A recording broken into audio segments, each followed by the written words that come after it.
여호수아 이야기 9번째 시간입니다. 과거를 벗고 약속을 입는 것이라는 주제로 말씀을 나누겠습니다.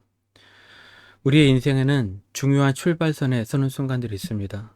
새로운 시작 앞에서 설렘과 함께 과연 잘 해낼 수 있을까 하는 두려움을 느끼며 스스로를 돌아보는 시간을 갖습니다. 오늘 본문은 이스라엘 백성에게 바로 그런 순간이었습니다. 40년간의 광야 생활이 끝나고 기적적으로 요단강을 건넜습니다. 눈앞에는 견고한 여리고성이 있고 이제 본격적인 정복 전쟁을 시작해야 합니다.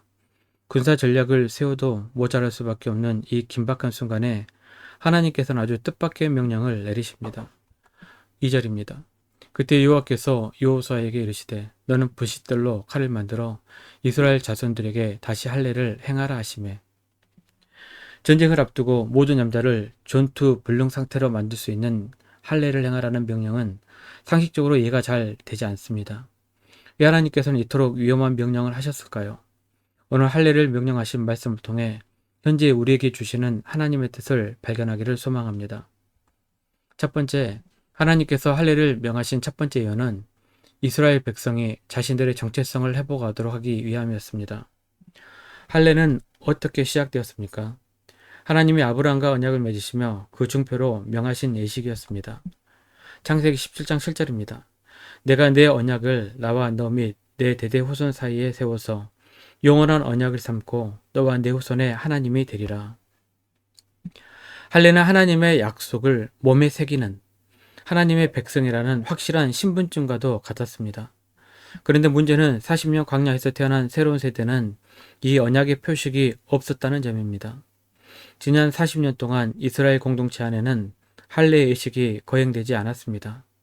그들은 하나님의 기적을 보며 자랐지만 정작 자신들이 누구인지 하나님의 언약 백성이라는 정체성은 희미해져 있었습니다.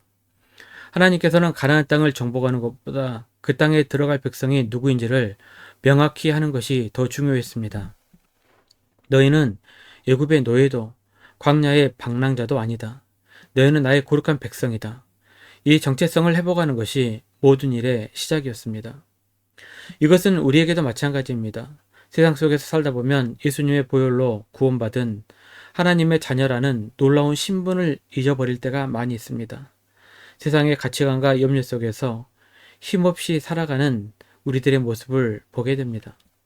하나님께서는 우리가 이 세상의 성공이나 소유가 아닌 하나님의 자녀라는 사실 그 자체로 충분히 존귀하고 사랑받는 존재임을 기억하시길 원하십니다.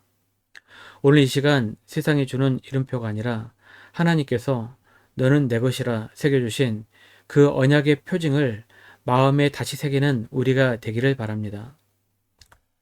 두 번째, 길갈의 할례가 주는 두 번째 교훈은 절대적인 믿음으로 순종할 때 참된 안전이 보장된다는 것입니다. 적진 앞에서 모든 남성이 할례를 받는 것은 군사적으로 무모한 행동입니다. 역사적으로도 할례 후 무방비 상태일 때 공격을 받아 몰살당한 예가 있었습니다. 여호수아와 백성들도 두려웠을 것입니다. 그러나 그들은 토를 달지 않고 즉시 순종합니다. 이 순종은 우리의 안전은 우리의 칼과 창이 아닌 오직 순종하는 자를 지키시는 하나님께 있습니다. 라는 위대한 신앙 고백이었습니다. 그들은 가장 연약해지는 순간을 통해 자신들의 힘이 아닌 하나님의 힘으로 전쟁을 치룰 것을 배우고 있었던 것입니다. 이 순종은 여리고성 전투의 예행 연습이었습니다. 그들은 칼과 창이 아닌 하나님의 말씀대로 성 주위를 도는 순종을 통해 견고한 여리고성을 무너뜨렸습니다. 인간의 이성과 상식을 내려놓고 하나님의 말씀을 따를 때 하나님께서 친히 싸우시고 승리하게 하심을 온몸으로 체험하게 한 것입니다.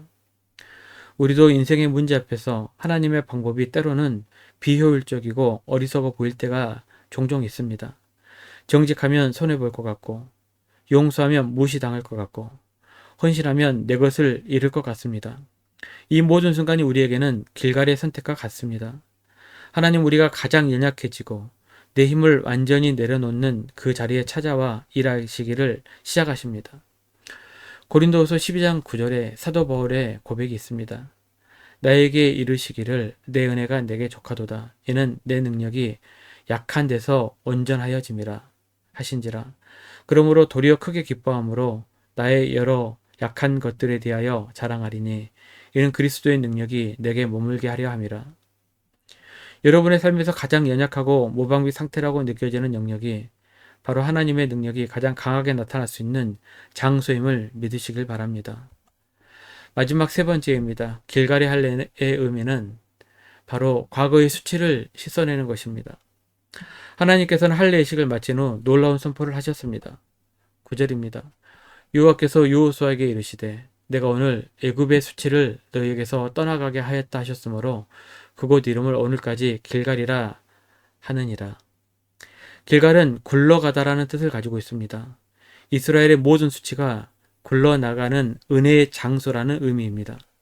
하나님께서는 할례를 통해 이 모든 과거의 아픔과 실패를 깨끗하게 씻어주시고 너희의 과거의 수치는 모두 다 떠나갔다, 굴러가 버렸다라고 선언해 주셨습니다. 구약의 육체적 할례는 그림자였고 그 실체는 바로 예수 그리스도를 통해 이루어지는 마음의 할례입니다. 골로새서 2장 11절입니다. 또 그 안에서 너희가 손으로 하지 아니한 할례를 받았으니 곧 육의 몸을 벗는 것이요 그리스도의 할례니라. 예수 그리스도의 십자가는 우리의 모든 죄와 허물, 과거의 실패와 상처라는 수치를 완전히 골려내 버릴 영적 길갈입니다. 우리는 더 이상 죄의 노예가 아니며 십자가 앞에서 옛사람은 죽고 그리스도 안에서 완전히 새로운 피조물이 되었습니다. 이제 죄책감이 아니라 감사함으로, 수치심이 아니라 하나님의 자녀된 당당함으로 약속의 땅을 향해 힘차게 나아가시기를 주님의 이름으로 축복합니다.